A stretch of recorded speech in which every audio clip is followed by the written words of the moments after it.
বলুন। আমি শ্রী প্রদীপ নাতাই, পশ্চিমবঙ্গ তথা দক্ষিণ 24 পরগনার শেষ প্রান্ত বঙ্গোপসাগরের উপকূল থেকে আজ নদী ভাঙনের দৃশ্য দেখাচ্ছি।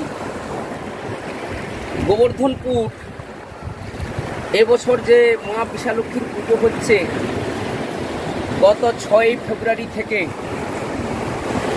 একটাই আকুতি মানুষের, যে নদী ভাঙনের হাত থেকে 350 পরিবারকে রক্ষা করার জন্য সকাল থেকে বাড়ির মায়েরা, বৃদ্ধ বাবারা সকলেই বিশালক্ষী মায়ের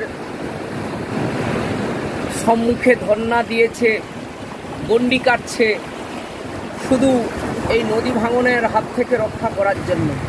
গোবর্ধনপুর পাথর প্রতিমা ব্লকের কপাট, এই গোবর্ধনপুরকে যদি রক্ষা করা না যায়, জি প্লটের প্রায় 2500 পরিবার, তৎসঙ্গে পাথর প্রতিমা ব্লকের সমস্ত ঘর বাড়ি নদীর তলায় তলিয়ে যাবে। বর্তমান সরকার, বিগত সরকার যথাসময় নদী বাঁধ না কাজ করার ফলে গোবর্ধনপুর প্রতি বছর ভাঙনের সম্মুখীন হয়। বর্তমান বছরের রেমাল এবং টানা ঝড়ে এখানে প্রায় 200 বাড়ি ক্ষতিগ্রস্ত হয়েছে।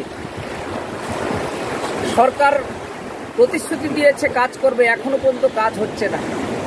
এখানে যে টাকাগুলো গভর্নমেন্টের কাছ থেকে অ্যালট হয়, তার বেশিরভাগ টাকা দেখা যায় নেতা মন্ত্রী আমলা থেকে শুরু করে তাদের পকেটে কমিশন চলে যায়।